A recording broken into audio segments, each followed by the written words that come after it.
in a common layman's point of view, we talk about conditions, right? I will do this only if you do this. Yeah. Is it not a colloquial, normal clause? What is the difference between condition and a clause? See, you are using a technical term in terms of, I taught Run and Martin, the Bible of Grammar book. Okay. Way back in 1986.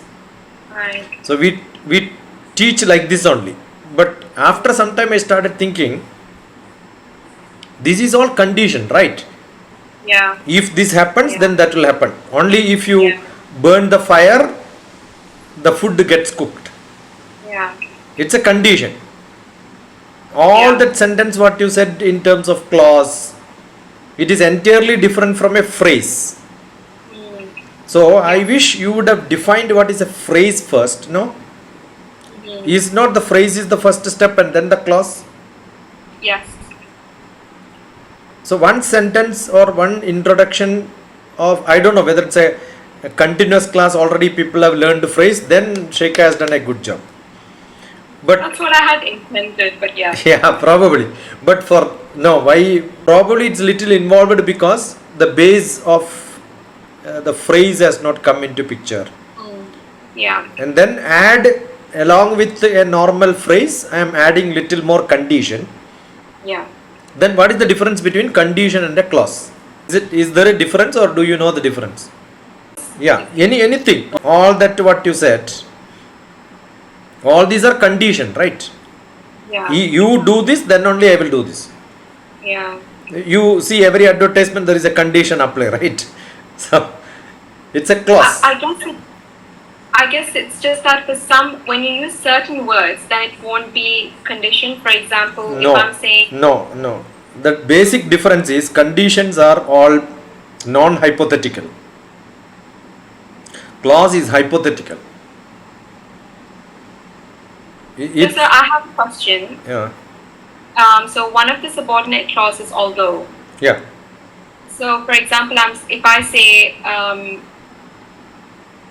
if I'm saying, although I really enjoy swimming, I didn't step into the pool. That's why I said it's a hypothetical. You gave a beautiful example which I wanted to tell you that. Okay.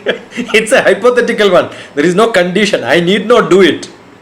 Right. See, condition means once you obey this, definitely I have to do. The school bell may ring. I may go or may not go. That's hypothetical. Yeah. Okay. So that the English talks about hypothetical situations because it's all literature. It's all poetical. It's all in a different world. A realistic world, it is called a condition. A non-realistic hypothetical world, it is called a, so it's little larger. Right. Once it happens, definite, it becomes condition.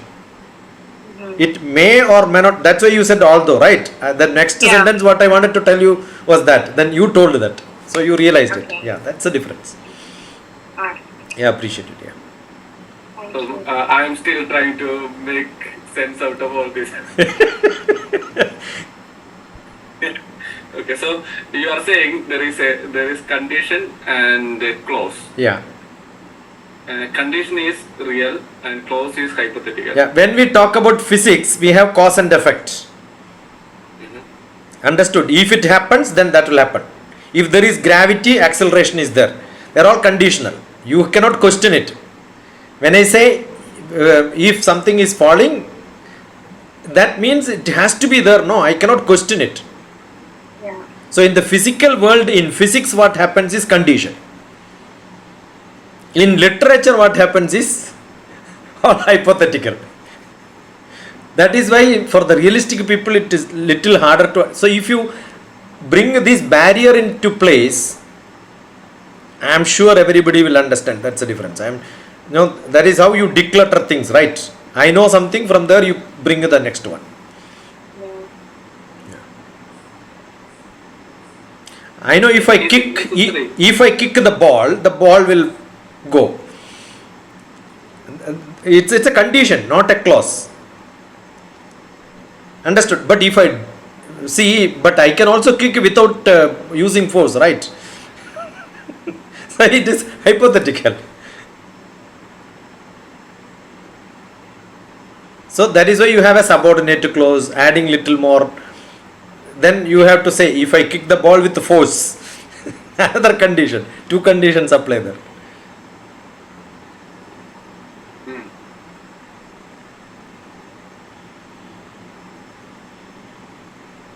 So I think better to build from the base to the next level to next level. Though the class may be very specific. One sentence on these, we understand that no, you all know what is phrase, you know what is condition, and then this is what the clause is. So that will make it full. It was good. I enjoyed anyway because I am into the boat. It was easy for me. Thank you, sir. Thank you. Yeah. For us, we were struggling. Grammar and mathematics, two difficult subjects. No, actually both are highly related because we have even in mathematics we have got what is called hypothesis, right? Yeah. Hypothesis is what is condition. Don't complicate too much by English people. What is hypothesis? Hypothesis is not condition, isn't it? Hypothesis is assumptions. Yeah, that is what is assumption. That is what is I am hypothetical. No, you are assuming. It's like a clause. A hypothesis in maths. I was talking about physics first. So you put about mathematics, it is little more equal to English. So their hypothesis will come. So that is more close to clauses. Because what we do is to prove a theorem, we will first presume this is what is correct. Then if this is true, then this is true. That is what we are proving. Got it? And if it doesn't come, if the contradiction happens, we say my assumption was wrong. So I am starting with an assumption and deducing a result, and that assumption is if. Consider let's set A is a full set. Then I start deriving. At the end I will say I am in a contradiction. Therefore my assumption was wrong. That's called reductio absurd method. So your assumption itself was wrong. Your condition was wrong. Your hypothesis was wrong. It's a wrong hypothesis. So is it the same as testing of hypothesis? Same. The condition is what you are putting the testing of hypothesis. Testing of hypothesis in statistics. Same. And in mathematics. Same. All ditto. What is it? Reductio absurd method. Reductio absurd method. I am deducing something, assuming that the first one is true, but I got into a contradiction. And then I will say my assumption was wrong. Therefore, my assumption is wrong. The opposite of that is correct. These are all conditional. So there is a great relationship between mathematics. I am a mathematician, Shikha. Okay. And I taught English soon after my BSc mathematics, in which I was teaching Run and Martin grammar book. Yeah. Yeah, so you're able to bring together. I can relate to both. The other last micro teaching I was talking about. I think the cause and effect. The English cause and effect I was explaining using physics. So maths and English are same. Maths is a language of science. English is a language of common language of communication. That's only the difference. If I want to communicate science, physics, chemistry, I must know mathematics. If I want to communicate anything other than humanities, other than science, other than social science, other than mathematics, physics, chemistry, definitely I can use English. So both are languages. So you can see a lot of relationship.